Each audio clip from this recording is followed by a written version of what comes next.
Hallelujah. फिर से एक बार सबका खुदावंद यीशु के नाम में स्वागत है और मैं प्रभु को तहे दिल से धन्यवाद देता हूं कि परिस्थितियां इतने खराब होने के बावजूद भी मैं बहुत आनंदित हूं। इसलिए आनंदित हूं कि मैं आज इस जीवतों की भूमि पर जिंदा हूं और उसके साथ साथ उस जिंदा परमेश्वर की मैं खिदमत कर रहा हूं, उसकी सेवकाई कर रहा हूं, उसका वचन प्रचार कर रहा हूं, उसकी आराधना कर रहा हूं। इसलिए मेरे भीतर ये आनंद उमड़ कर आ रहा है। हालेलुया। आप जानते हो कि हालात क्या है, लेकिन मैं खुदावन को धन्यवाद देता हूं कि परसों एक प्रॉफिटिकल वचन के द्वारा परमेश्वर ने मुझसे बात की। यिर्मयाह नबी का अध्याय 33 और वचन 6 के द्वारा वो वचन कहता है कि मैं उस नगर का इलाज करूंगा, मैं उन लोगों को चंगा करूंगा, मेरी पूरी शांति और मेरे सच्चाई को मैं प्रकट करूंगा। आमीन। इलाज, सरकार इलाज कर करके थक गई, साइंटिस्ट इलाज ला के थक गए, डॉक्टर इलाज कर करके थक गए, मेडिकल स्टाफ थक गया।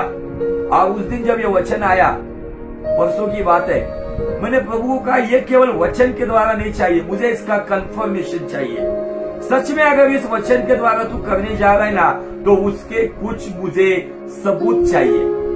और वो कंफर्मेशन ये मिला कि बड़ी तादाद में पिछले हफ्ते में पुणे शहर ने स्पेशली मसीह लोगों की मौत देखी है। और मौत भी ऐसी देखी है कि एक एक घर के 2-2, 3-3 लोग। और उससे भी आगे बताना चाहता हूँ, पास्टर और पास्टर की मिसेज, जवान लोग भी दुनिया से चले गए। उनके बच्चे आज किस हालात में आज सोच सकते हो। उस वक्त वचन आया, मैं प्रभु से पूछा, प्रभु क्या ये सच में, क्या ये इमोशनली आया ये वचन या सच में प्रॉफिटिकली आया है? क्योंकि आज के डेट में प्रॉफिटिकल लोग इमोशनल वचन प्रचार करते, शांति है शांति कहते, ऊपरी ऊपरी घाव को चंगा करते, लेकिन शांति कहीं पर भी नहीं है। ये बड़ी बड़ी बात बोलने वाले, रिसीव करने वाले, टेक इट फायर करने वाले सारे शांत हो गए। पिछले साल जो वो एंटरटेनमेंट करने में लगा हुआ था, मैं आज पूछता हूँ कहाँ गए वो लोग? पिछले साल जिसको अपनी नाक में से आने वाला वो जो द्रव्य है वो पहुंचने की समझ नहीं है, वो भी पेज बनाकर ऑनलाइन मिनिस्ट्री शुरू कर दिए थे। कितने तो भी शुरुआत में ऑनलाइन ब्रदर थे, फिर ऑनलाइन पास्टर और अपोस्टल और प्रॉफिट हो गए। और आज के डेट में कहीं पर भी नहीं है, सुन्न हो गए वो लोग। क्योंकि इसका कारण ये है कि जो नींव होती है वो नींव सही होनी चाहिए। कॉपी करके जो काम करते हैं, भले ही वो दिखने के लिए बहुत ही आकर्षित होता है, लेकिन एक बात बताना चाहता हूं, जिन्होंने 2020 में कॉपी किया है ना, आज 2021 में वो लापता है।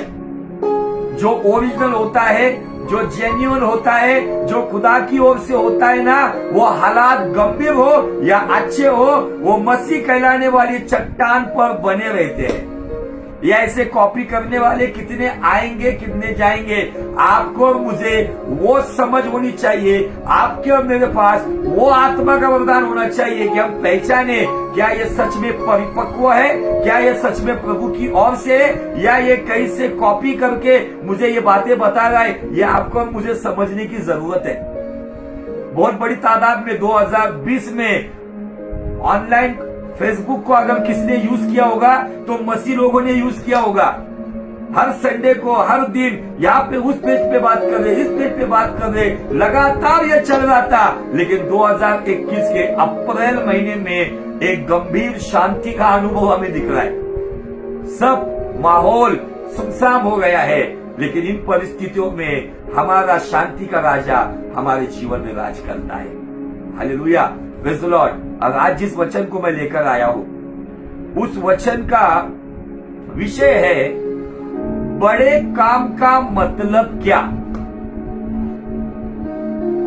प्रभु यीशु मसीह ने यूहन्ना रचित सुसमाचार उसका 14 अध्याय और वचन 12 में क्या कहा है पढ़ेंगे। मैंने इस पोस्ट के ऊपर उस वचन को भी मैंने पोस्ट किया है। यूहन्ना रचित सुसमाचार 14 अध्याय और वचन 12। मैं इस वचन के ऊपर जब अध्ययन कर रहा था, जब सुबह से मैं सोच रहा था, प्रार्थना कर रहा था कि प्रभु क्या प्रचार करना है मुझे, और मैं आज आपको बताना चाहता हूं कि पास्टर जी के साथ बात की गई है और हर बुधवार को इस वक्त मैं रेगुलर इस पेज पर आ रहा हूं। प्रभु के अनुग्रह से सारा आदर, सारी महिमा परमेश्वर को मिले। और मुझे आपके साथ सेवकाई करने में बहुत आनंद लगता है, क्योंकि आप जो लोग मध्य प्रदेश माऊ से हो ना, बहुत रिस्पॉन्स करने वाले, आप प्रीचर को बहुत ही प्रोत्साहित करने वाले लोग हैं। जो लोग प्रोत्साहित करते हैं ना, उनको बहुत स्पेशल माल मिलता है खाने को, बहुत अच्छी बात उनको मिलती है।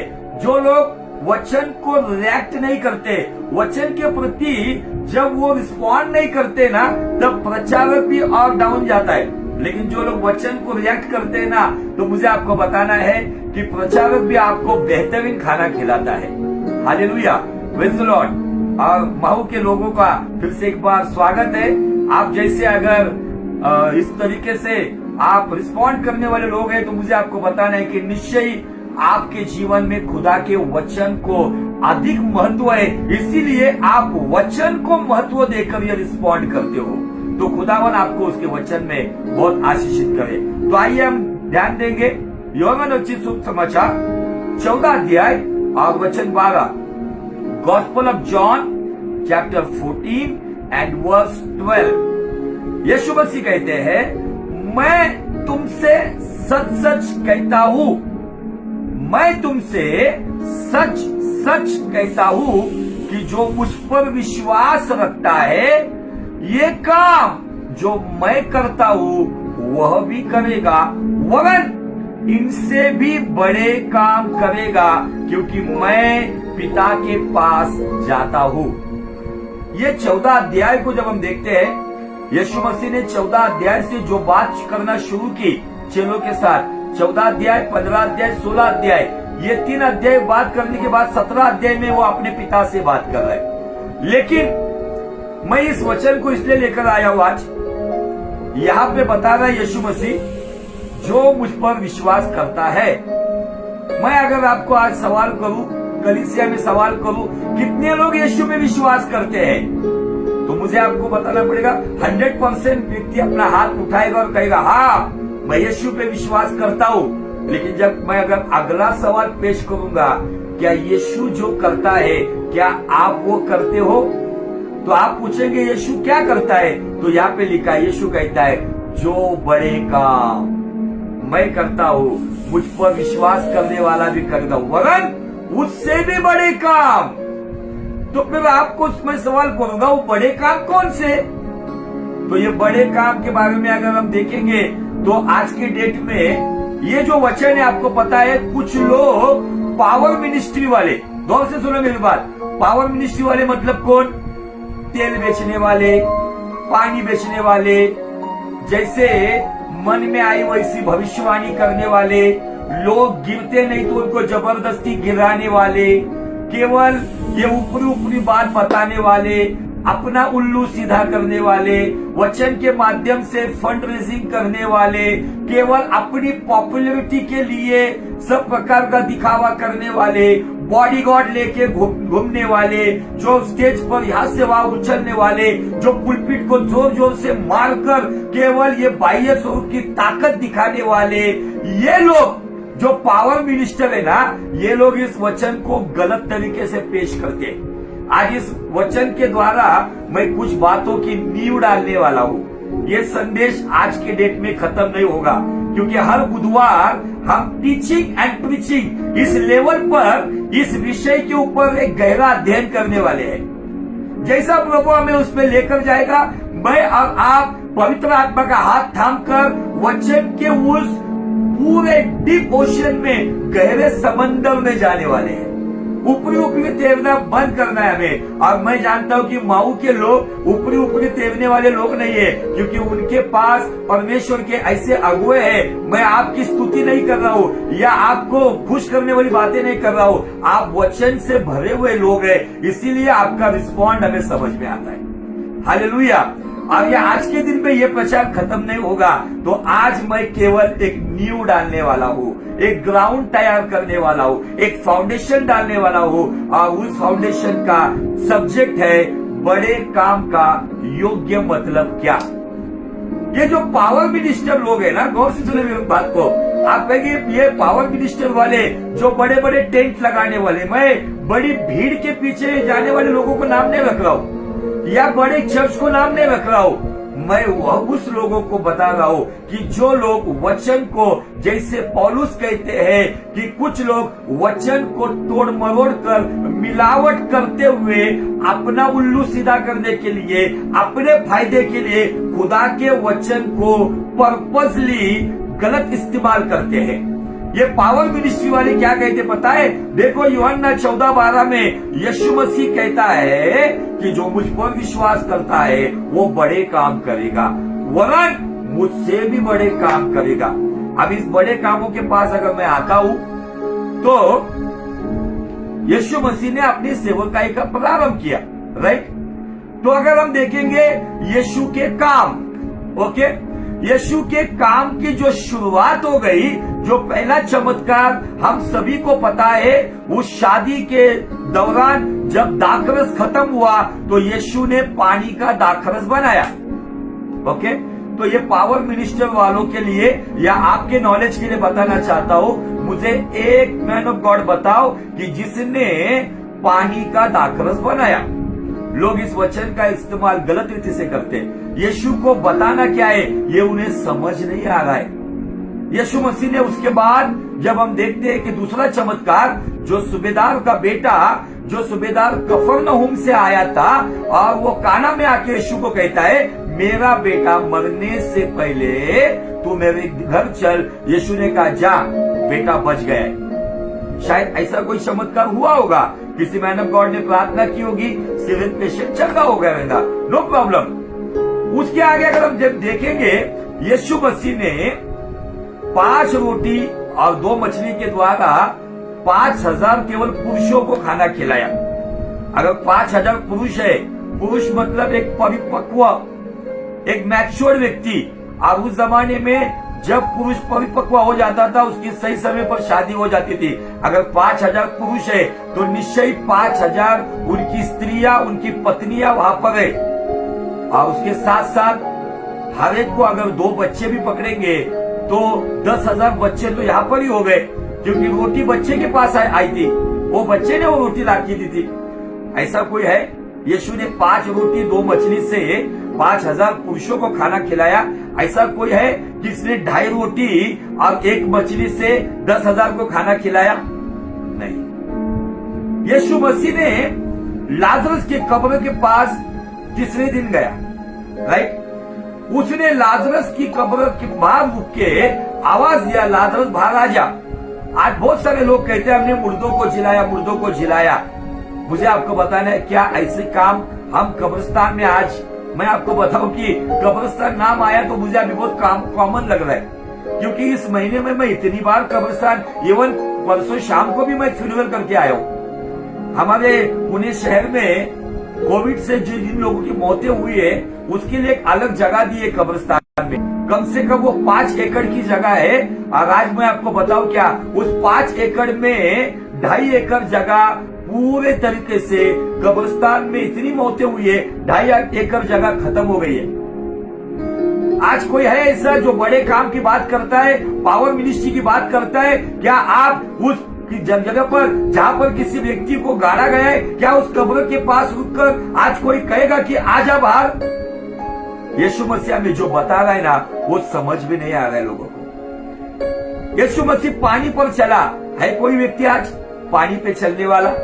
हाँ, आज लोगों ने यीशु मसीह को बड़े काम वाला बाबा बनाकर रखा है, और ये पावर मिनिस्टर केवल उन लोगों को उल्लू बना रहे हैं जो लोग केवल उनको यीशु समझते हैं, जो केवल स्टेज की वो चकाचौंध देखकर, आकर्षित करने वाली बातों को देखकर, बॉडीगार्ड्स के स्टैंडर्ड्स देखकर, BMW में आने वाले उस सेवक को देखकर, उसकी ठाट बाट को देखकर ये लोग वहां पे आकर्षित हुए।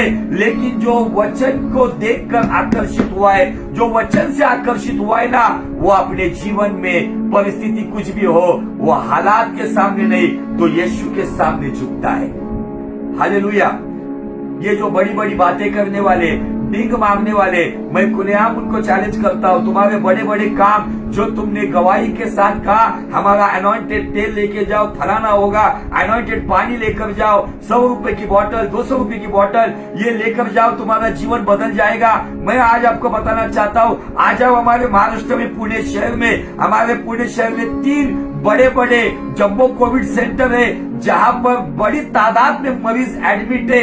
लेकर आओ तुम्हारा तेल पानी, उसका पैसा मैं पे करता हूं, देखते कि तुम्हारे तेल पानी में कितनी ताकत है। ये सब बातों से आज हमें बहुत लोगों को भरमाया जा रहा है। साउथ और नॉर्थ में इन 2 जगहों पर एक बड़ी गलत फहमी के द्वारा एक गलत विश्वास को प्रचार किया जा रहा है और इस वचन को गलत रीति से प्रचार किया जा रहा है और इसी के वजह से बड़ी भीड़ गुमराह की जा रही है। जब ये नया नया सब चल रहा था, उस दौरान मैं प्रार्थना में था, उपवास कर रहा था और मैंने देखा प्रभु कोई सेवक है, for example pastor reverend doctor Naveen Tatge है, पास्टर सेनानी है, ये सब इतना जी जान तोड़कर प्रभु जी वो सेवकाई कर रहे हैं, लेकिन उनको जैसा आउटपुट चाहिए, मैं भी वो सेवकाई कर रहा हूँ, जैसा आउटपुट चाहिए, जैसा हमें हमारे काम का नतीजा चाहिए, वो क्यों नहीं मिल रहा है। और जो लोग गलत सेवकाई कर रहे, झूठी भविष्यवाणियां कर रहे, पवित्र आत्मा का खिलवाड़ कर रहे, एक मिनट को कहते हैं पवित्र आत्मा ने मुझे ये बताया, पवित्र आत्मा ने ये बताया, जो अपना तेल बेच रहे, जो पानी बेच रहे, जो एक लग्जरियस लाइफ जी रहे, एक बड़े पंडाल लगाकर बड़ी भीड़ उनके पास क्यों जा रही है। तब मुझे दर्शन में एक ख्वाब आया और उस ख्वाब में मुझे प्रभु ने ये बात का जवाब दिया। मैं कोई बड़ा व्यक्ति नहीं, मैं प्रभु से क्वेश्चन करके सो गए, मुझे पता है समय पर प्रभु जवाब देगा। तब मुझे भीड़ दिखी, एक बड़ी भीड़ है, एक बड़े पंडाल में जा रही है, 50,000 लोग होंगे तकरीबन, लेकिन सारे लोग बूढ़े हो, जवान हो, मिडिल एज के हो, इवन उनके आसपास के लीडर्स हो, सारे लोग बैसाखी के सहारे चल रहे, लटक झटक लटक झटक बैसाखी के सहारे वो चल रहे। बैसाखी क्रैचर्स समझते ना आप, जो अपाइश लोग यूज करते। मैंने गौर से देखा उस ख्वाब में, प्रभु ने मुझे कहा देख उन बैसाखी के ऊपर। तब उस बैसाखी के ऊपर, एक बैसाखी के ऊपर लिखा था तेल, दूसरी बैसाखी के ऊपर लिखा था पानी, और एक जगह पर मुझे प्रभु ने दिखाया छोटे छोटे झुंड है, छोटे छोटे झुंड है, और वो विश्वास के साथ अपने बलबूते पे चल रहे और उनके माथे पे लिखा था द वर्ड ऑफ गॉड, परमेश्वर का वचन।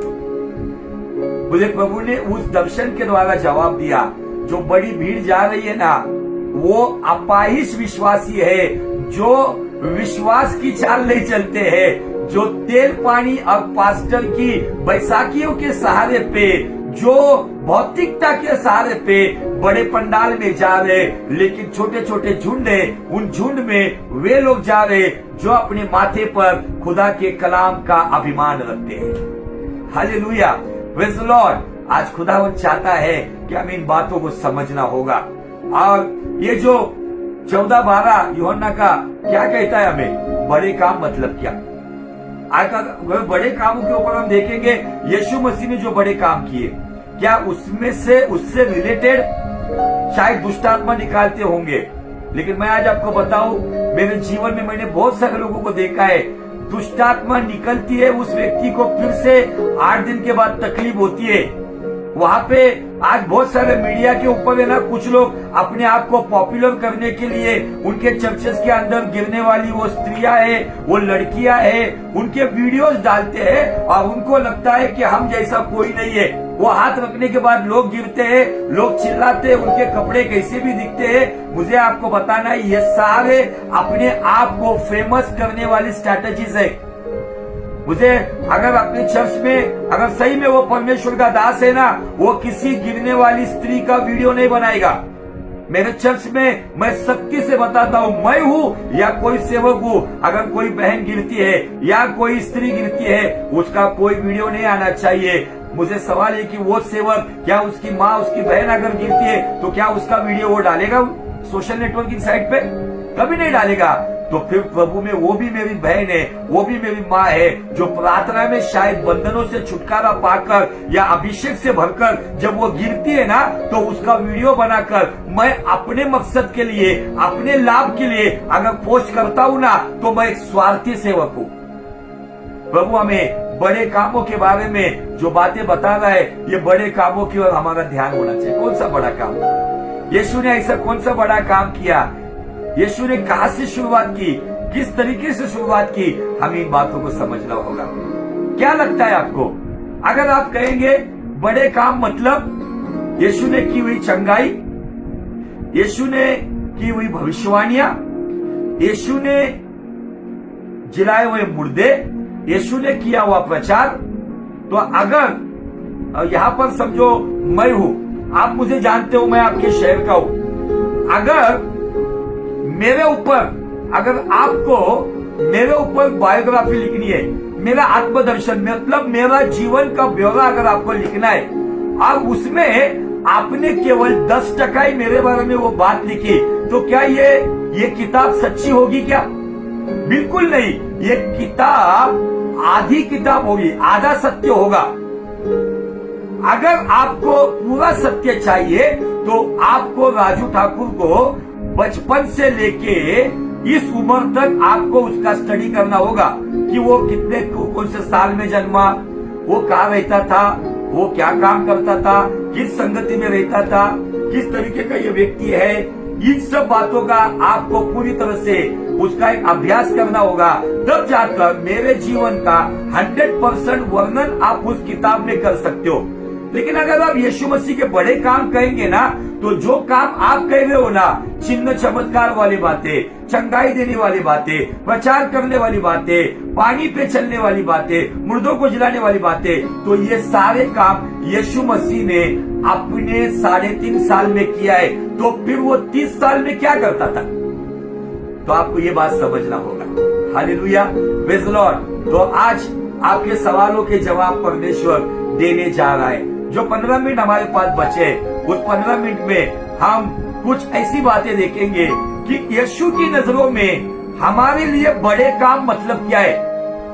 वैसा तो उसने हमें अधिकार दिया है। अगर मरकुस के 16 अध्याय में अगर हम 17 से आगे पढ़ेंगे, विश्वास करने वालों के साथ ऐसे चिन्ह होंगे, वो अन्य अन्य भाषा बोलेंगे, वो बीमारों को चंगे करेंगे, वो शैतानी ताकतों पर जयवंत होंगे। ये तो चल रहा है ना, लेकिन यही काम नहीं है। अगर आपको सही काम समझना है तो आज आपको थोड़ा डीप में जाना होगा, थोड़ी गहराई में जाकर समझना होगा ये बड़े काम का योग्य मतलब क्या है। हालेलुया। चलते आप उस डीप में निकालेंगे हमारा लूका रचित सुसमाचार, उसका अध्याय 2 और वचन 41 से आगे अगर हम देखेंगे, मैं पूरे वचन नहीं पढ़ूंगा। बाइबल कहती है कि उसके माता पिता मतलब यीशु के इस संसार के माता पिता यूसुफ और मरियम, जब यीशु मसीह 12 साल का था, उस 12 साल की उम्र में उसके माता पिता प्रतिवर्ष फसह के पर्व में यरूशलेम में जाते थे। फसह का जो पर्व होता था, उस फसह के पर्व में पासओवर के दिन वो लोग वहां पे जो मूसा की जो व्यवस्था है उसके अनुसार उसका पालन करने के लिए यूसुफ, मरियम और यीशु मसीह यरूशलेम जाते थे। लेकिन एक दिन ऐसा हुआ कि इतनी भीड़ भाड़ थी, ये ऐसे माता पिता है अपने 12 साल के बच्चे को उस भीड़ भाड़ में भूल गए। उनको लगा उनका बेटा आ रहा है।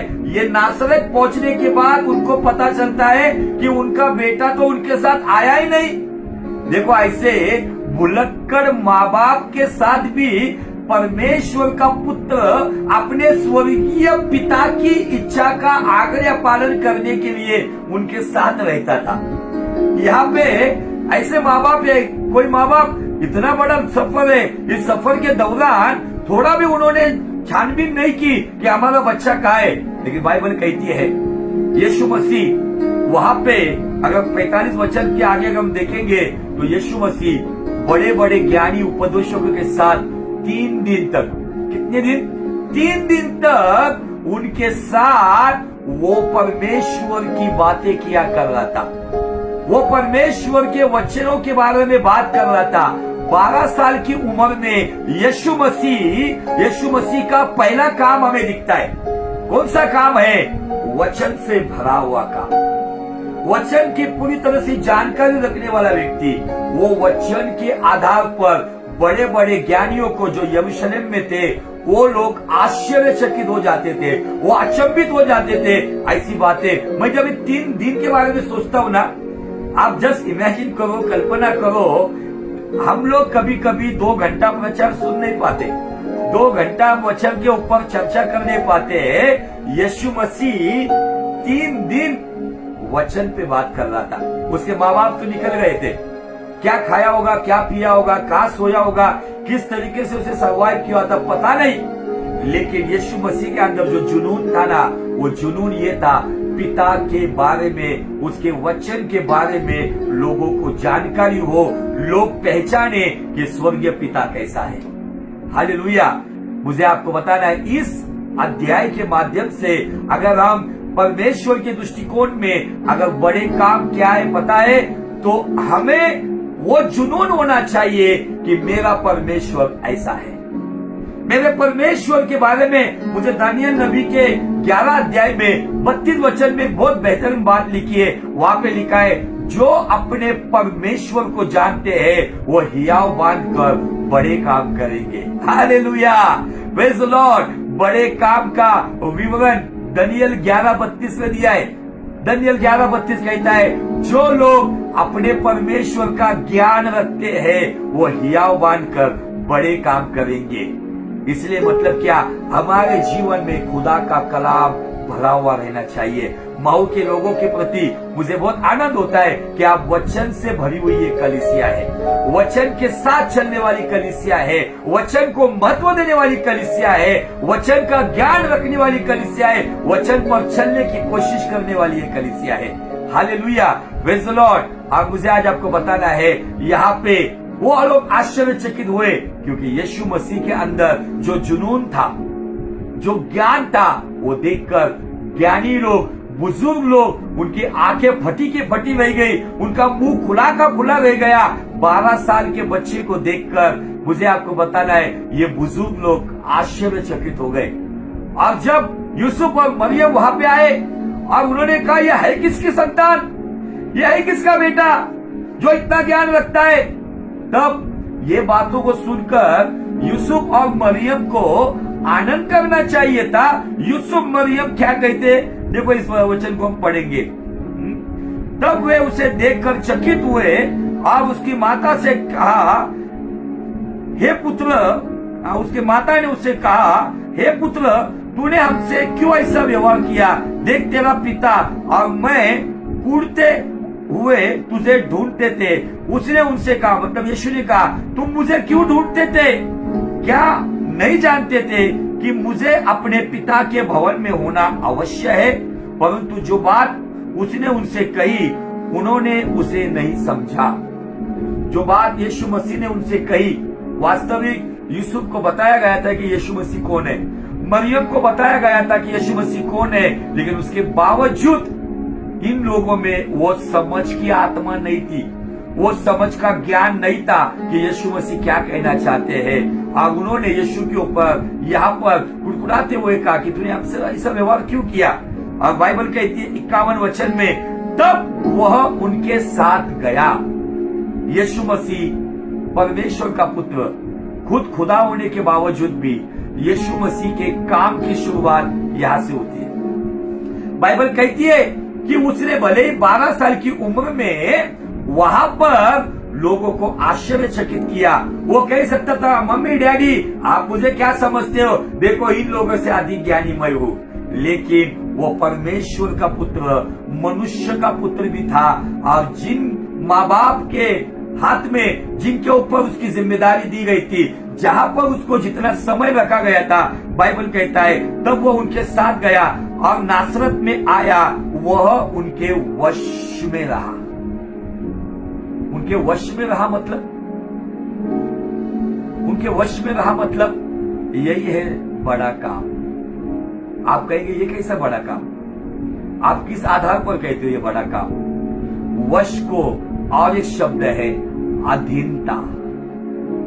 यीशु मसीह परमेश्वर का पुत्र, खुद परमेश्वर था, वो उसी वक्त अपने पिता के अधीनता जो स्वर्ग में बैठा है, और उसी वक्त वो जो लोग जो योग्यता के नहीं थे, जो उतने समझदार नहीं थे, जो उतने मैच्योर्ड नहीं थे, जिनको बताया गया था कि ये बालक कौन है, उसके बावजूद जो समझ नहीं रखते थे, तो भी जो मनुष्य का पुत्र बनकर वो आया, एक साइड से वो परमेश्वर का पुत्र बनकर पिता की आज्ञा को पूरा करने के लिए, पिता की इच्छा को पूरा करने के लिए इस धरती पर जो माँ बाप का लेबर उसको लगा था, यूसुफ और मरियम के वश में रहा, उनके अगेंस्ट नहीं गया, उनकी अधीनता में रहा, उनकी अगुवाई में रहा, उनकी इच्छा पर चला, उनके मार्गों पर चला, उनके साथ साथ चला।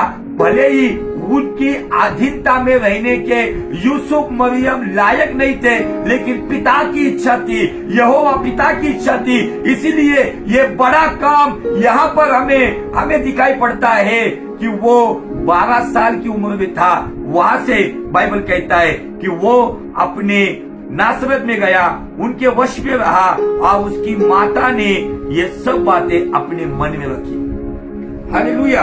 52 वचन कहता है यीशु बुद्धि और दिल डौल में परमेश्वर और मनुष्य के अनुग्रह में बढ़ता गया। हालेलुया। बड़े काम क्या है पता है अजीजों? बड़ा काम तभी करोगे जब आप अधीनता में रहोगे। अधीनता है तो अधिकार है। बड़ा काम करने के लिए जरूरत क्या है? कौन सी चीज की जरूरत है? अगर आप इस सरकार के अधीनता में अगर कोई ऑफिसर हो, तो वो सरकार आपको अधिकार देते हैं वहां पे काम करने के लिए। आज की डेट में मुझे आपको बताने के लिए कोई भी दुख नहीं हो रहा है। हम जिस पीढ़ी में रह रहे हैं ना, ये पीढ़ी बलवा करने वाली है, ये पीढ़ी विद्रोह करने वाली है, ये पीढ़ी रिबेल करने वाली है, ये पीढ़ी बगावत करने वाली है। आज हर एक व्यक्ति अपना अधिकार चाहता है। बहुत सारे लोग यीशु मसीह के बारे में गलत अफवाहें फैलाते हैं। वो कहते हैं यीशु मसीह कश्मीर की तक्षशिला में आके रहकर उन्होंने ज्ञान संपादित किया है।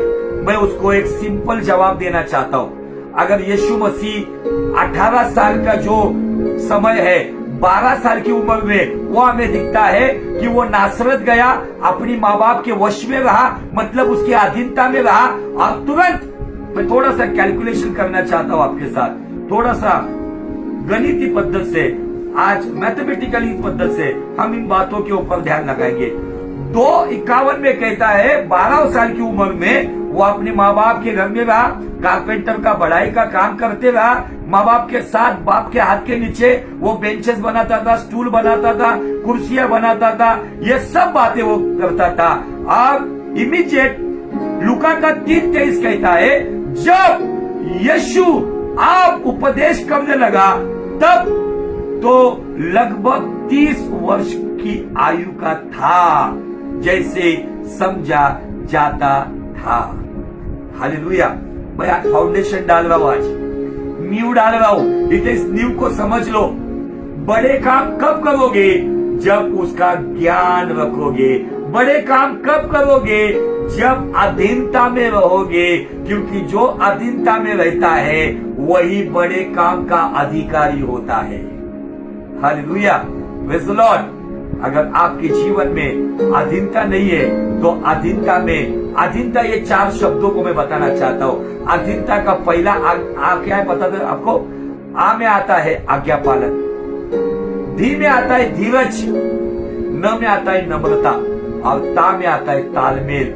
आज्ञा पालन में, धीरज रखने में, नम्रता का जो तालमेल जिसके अंदर है वही अधिकारी होता है जो अधिकार हमें अभिषेक का आ दिखाता है, जो अधिकार जो हमें धी का धीट बनाता है, जो का हमें कामों के लिए उत्तेजित करता है, जो र हमें हर बातों में उस रन में हमें जयवंत करता है। Hallelujah, praise the Lord. एकदम सिंपल वे में यह संदेश है। कुछ लोग कहते यीशु मसीह 18 साल कश्मीर में आया था, तो मुझे उनको ये जवाब देना है, अगर 18 साल वो आपकी तक्षशिला में आकर आपका बुद्धिस्ट ज्ञान लेने के लिए आया था, तो यीशु मसीह ने जब अपना मुंह खोला प्रचार करने के लिए पहाड़ी के प्रवचन में, उसने उसमें से एक तो भी बात बताई है क्या? एक तो भी बात उसने वर्णन किया है क्या? दूसरी बात, अगर यीशु मसीह 12 साल की उम्र से लेके 30 साल की उम्र तक, 18 साल तक अगर वो कश्मीर में आया होता, तो जब यीशु मसीह नासरत में आया था, जब यीशु मसीह ने नासरत में कुछ किया था, जब यीशु मसीह ने नासरत में पहली बार सभास्थल में वचन पढ़ा था, तब उसको बताया गया था, अरे ये बड़ाई का पुत्र यूसुफ और मरियम का पुत्र, इसके जो भाई है याकूब, योसे, यहूदा, यूहन्ना, ये भाई और जो इसकी 2 बहनें हैं, ये उनका भाई है। अगर ये 18 साल वहां नहीं रहता था, तो नासरत में यीशु को कोई पहचानता नहीं था। हालेलुया। ये मनगढ़ंत बातें लोगों ने फैलाई है, कहीं ना कहीं हमारे विश्वास को विश्वासहीन करने के लिए। आप और हम वो लोग नहीं है, ये बचकानी बातें सुनकर दुनिया रचने वाला जो आदि में वचन था, जो सब कुछ है, is a creator not creation. हमारा क्रिएटर है, हमारा निर्माता है, सृजन करता है, निर्मित नहीं है। इसलिए आज आपको मुझे उसके प्रति वो ज्ञान रखना होगा। अजीजों, आज के दिन इन बातों को समझ लो। बड़े काम मतलब हीलिंग मिराकल करना नहीं, बड़े काम मतलब चिन्ह चमत्कार करना नहीं, बड़े काम करना मतलब बड़े बड़े प्रचार करना नहीं। आज क्या है पता है आपको? ये 18 साल यीशु मसीह माँ बाप के साथ उनके वश में था, उनके अधीनता में था, बड़ा भाई होने की जिम्मेदारी अपने कंधों पे उठाता था। उसे पता था कि मेरे स्वर्गीय पिता को ये भाता है। इसीलिए ना, जब यीशु मसीह, जब हम देखते हैं यीशु मसीह जब उस वक्त जब आया बपतिस्मा लेने के लिए, क्या हुआ? स्वर्ग से एक वाणी हुई, ये मेरा परम प्रिय पुत्र है, इस विषय में मैं संतुष्ट हूं। किस विषय में संतुष्ट है? सवाल यह है मेरा, क्या यीशु ने बपतिस्मा लेने को आए तब किसी मुर्दे को जिलाया था? क्या यीशु ने अंधे को दृष्टि दी थी? क्या यीशु ने कौन से बड़े बड़े काम किए थे? नहीं। तो पिता क्यों संतुष्ट था? 400 साल मलाकी से लेके मत्ती तक 400 साल आसमान बंद था, डार्कनेस पीरियड जिसे कहा जाता था, कोई वाणी नहीं थी। लेकिन सडनली 400 साल के बाद आसमान खुलता है, परमेश्वर का पुत्र बपतिस्मा लेने की तैयारी में है, पवित्र आत्मा उतरने की तैयारी में है। पिता आसमान से कहता है, ये मेरा परम प्रिय पुत्र है, इस विषय में मैं संतुष्ट हूँ। किस विषय में? ये 18 साल तक जो लोग लायक नहीं थे, जो लोग योग्यता के नहीं थे, जो लोग उतने समझदार नहीं थे, लेकिन तो भी जो ज्ञान का सामर्थ्य रखने वाला, जो परमेश्वर का पुत्र, सब कुछ जिसके द्वारा रचा गया, वो उन मानवों के अधीनता में था। इसलिए परमेश्वर ने कहा, हाँ, मैं इसके प्रति संतुष्ट हूँ, यही मेरी इच्छा को पूरी करेगा। Hallelujah, praise the Lord. आसमान खुलने को मजबूर हुआ, स्वर्गदूत झूमने के लिए मजबूर हो गए। क्यों? क्योंकि परमेश्वर का पुत्र होने के बावजूद वो मनुष्य का पुत्र बनकर यूसुफ और मरियम के साथ 18 साल तक उनकी जिम्मेदारियों को उठा रहा था, बेटा होने की जिम्मेदारी को उठा रहा था। परमेश्वर का पुत्र होने के बावजूद भी उनकी डांट सुनी होगी, उनकी जलीकटी बातें सुनी होगी, उनके साथ वो रहता था, उनके साथ वो सोता था, खाता पीता था, उसके भाई लोग उससे जलन करते थे, उसके प्रति कुछ भी कहा जाता था, लेकिन तो भी वो अपनी जिम्मेदारी को, एक जिम्मेदारी को उठाना, ये भी बड़ा काम है। Hallelujah, praise the Lord. पिता की इच्छा को पूरा करने के लिए परमेश्वर का पुत्र इस दुनिया में आया। आज के डेट में पता है, आज अगर हम देखते हैं, कहीं पर भी जाओ, अगर एजुकेशन हम लेते तो प्राथमिक शिक्षा के बाद हम माध्यमिक शिक्षा में जाते हैं। मतलब पहली से लेके 10वीं तक हम प्राथमिक प्रशाला में जाते हैं, और उसके बाद 11वीं से हमें जूनियर कॉलेज में दाखिला मिलता है, फिर सीनियर कॉलेज में दाखिला मिलता है, फिर यूनिवर्सिटी में दाखिला मिलता है। आज के डेट में पता है, आज के जो लोग है ना, ये जो अधीनता में नहीं रहना चाहते हैं, जो परमेश्वर के पास, परमेश्वर के दास के अधीनता में रहना नहीं चाहते, माँ बाप के अधीनता में नहीं रहना चाहते, पत्नी पति के अधीनता में रहना नहीं चाहते, ये जो जनरेशन है, ये जनरेशन जो सबसे बड़ा विद्रोह और बगावत करने वाली है। आपको पता है, आज के डेट में थोड़ा बहुत वचन का ज्ञान मिल गया, थोड़ा बहुत बेनिन की स्टाइल समझ में आई, थोड़ा बहुत किसी प्रॉफिट की बात रबा करना उसकी स्टाइल समझ में आई, कल के दिन में वो सेवक बन के खड़ा हो जाता है। आज कोई व्यक्ति वो माध्यमिक स्कूल में जाना नहीं चाहता है, डायरेक्ट कॉलेज जाना चाहता है। मेरा सवाल है, आज के डेट में अगर कोई व्यक्ति 1ली से 10वीं पढ़ा नहीं, क्या कोई कॉलेज उसको 11वीं के लिए दाखिला देगा क्या? आज के डेट में लोगों को लगता बड़े काम मतलब केवल ये प्रचार करना, दुष्ट आत्माओं को भगाना, अन्य भाषा बोलना, ये गिरना उछलना कूदना चिल्लाना, ये बड़े काम नहीं है। पहले अधीनता में आओ, तब अधिकार में आओ। जब परमेश्वर संतुष्ट हुआ, तब पिता कहा होगा, हे पुत्र, तूने मुझे संतुष्ट किया। तू 18 साल तक उन मानवों की अधीनता में रहा जिनकी योग्यता नहीं थी, तूने मुझे खुश किया, वो नम्र स्वभाव तूने दिखाया। उस यूहन्ना के सामने भी तू नम्र हो गया, जो कहता था कि मैं तेरे जूतों की लेस बांधने की योग्यता का नहीं है, तो भी तू कहता ये होने दे।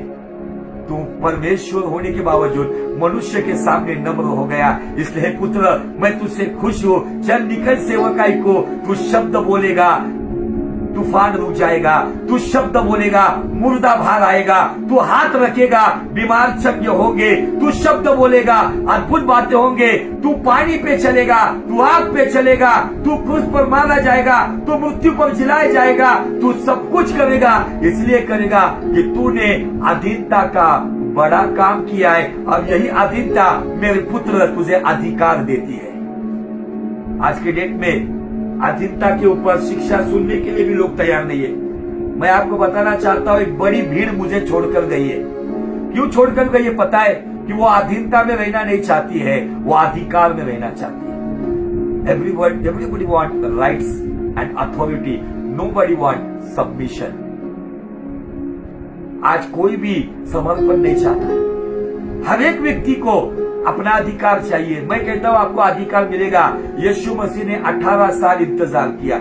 आज के डेट में ये जो बच्चे प्रचार करते हैं ना, माँ बाप को लगता है, चर्च वालों को लगता है बहुत पावरफुल है। मैं आपको बताना चाहता हूँ, ये 10-12 साल के बच्चे, ये 7-8 साल के बच्चे जो माइक लेकर हालेलुया प्रेज़ लॉर्ड और एकदम स्टाइल में प्रचार कर रहे, अपने बाप को कॉपी कर रहे, ये सारा ढकोसला है। अगर परमेश्वर का पुत्र अगर चाहता था तो 12 साल की उम्र में अगर ज्ञानियों को वो अगर आश्चर्यचकित कर सकता था, तो 18 साल इंतजार करने की जरूरत क्यों थी? वो परिपक्व हो गया, वो अधीनता में रहा, वो नम्रता में रहा, जिम्मेदारियों को निभाया। जब उसका समय आया तो 3.5 साल में जो आंखों ने नहीं देखा, जो कानों ने नहीं सुना, जो मनुष्य के चित्त में नहीं आया, ऐसे अद्भुत बातें उस अधीनता के द्वारा अधिकार में प्रकट हो गई, जिसका अनुभव लोगों ने देखा, जिसका सामर्थ लोगों ने देखा, और लोगों ने पहचाना कि हाँ ये कुछ है। Hallelujah, praise the Lord. परमेश्वर के लोगों, पहले स्कूल में पढ़ो, पहले अपने अगुवे के अधीनता में रहो, अपने पासबान के अधीनता में रहो, मेरे बच्चों माँ बाप की अधीनता में रहो। थोड़ा बहुत ज्ञान आने से, हमारे यहाँ मराठी में कहावत है, बहुत सारे लोग आज की डेट में जो प्रचार करते हैं, आधी हल्दी में पीले हुए लोग हैं। ये आधी हल्दी में जो पीले होते हैं ना, एक दुख की बरसात आती है ना, वो हल्दी धुल जाती है और उनका अस्तित्व समझ आता है। इसलिए 2020 में जो रबा करने वाले, रिसीव बोलने वाले, फायर मिनिस्ट्री करने वाले, बड़े बड़े प्रचार करने वाले, मेकअप लगाकर लटके झटके करने वाले, अपनी सुंदरता दिखाने वाले, स्टाइल दिखाने वाले, 2021 में वो हल्दी धुल गई और वो कहीं पर भी नहीं है। इसका कारण ये आधे लोग थे। आधा ज्ञान मुझे आपको बताना है, ये बर्बाद कर देगा।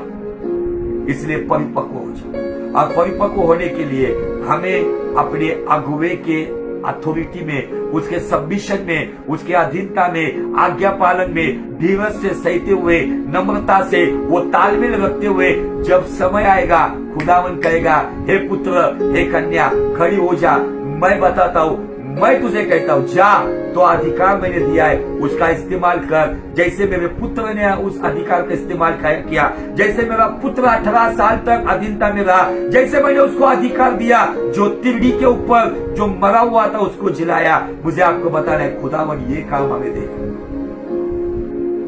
लेकिन आज मैं आपको बताना चाहता हूं, परमेश्वर को अगर गुस्सा है तो किस बात का पता है?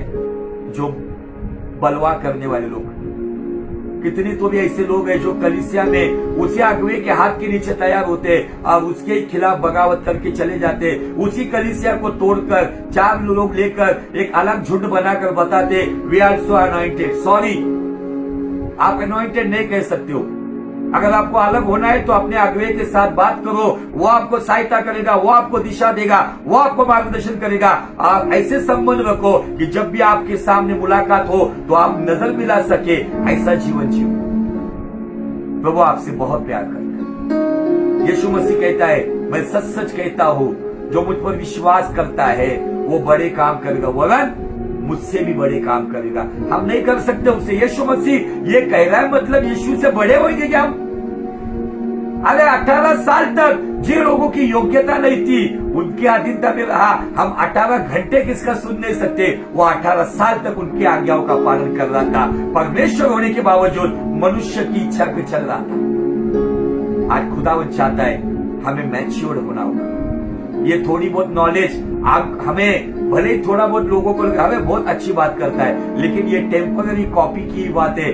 आप खुदा के पास बैठोगे, खुदा जो आपको देगा ना, वो बातें सुनकर लोगों का जीवन परिवर्तन होगा। यही सबसे बड़ा काम है।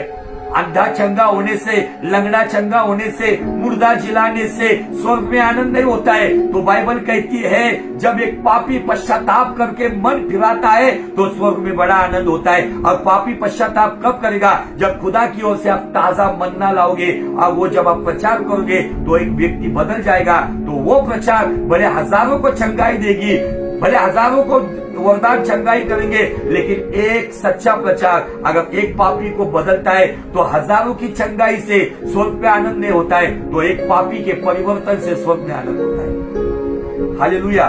मैंने आज केवल एक नींव रखी है और इस नींव का शीर्षक है, परमेश्वर की दृष्टि में बड़े काम का मतलब क्या है?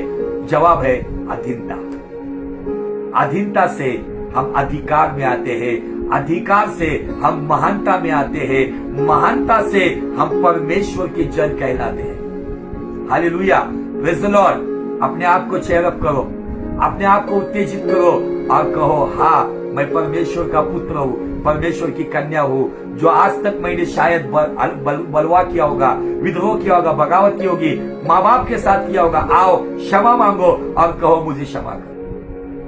जब आप इस तरीके से चलोगे तो आप माँ बाप की अधीनता से, सरकार की अधीनता से, आपके वरिष्ठ लोगों की अधीनता से, आपके बॉस की अधीनता से एक दिन आप प्रमोशन पाओगे। उसी कहा जाता है अधिकार।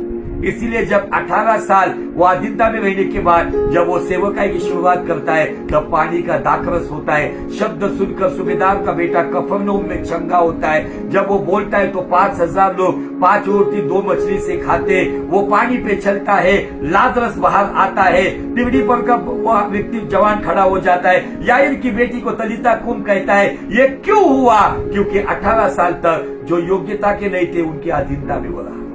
ये बड़ा काम। पहले प्राथमिक शिक्षा में आ जाओ, तब आपको महाविद्यालयीन शिक्षा में वो लेकर जाएगा।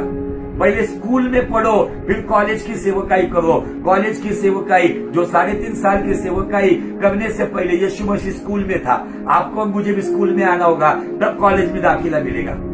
इसलिए इस बहाव के साथ मत बहना। मेरे पास बहुत कहने वाली बातें, लेकिन इमीडिएट मुझे अभी हीलिंग मीटिंग में बैठना है। वो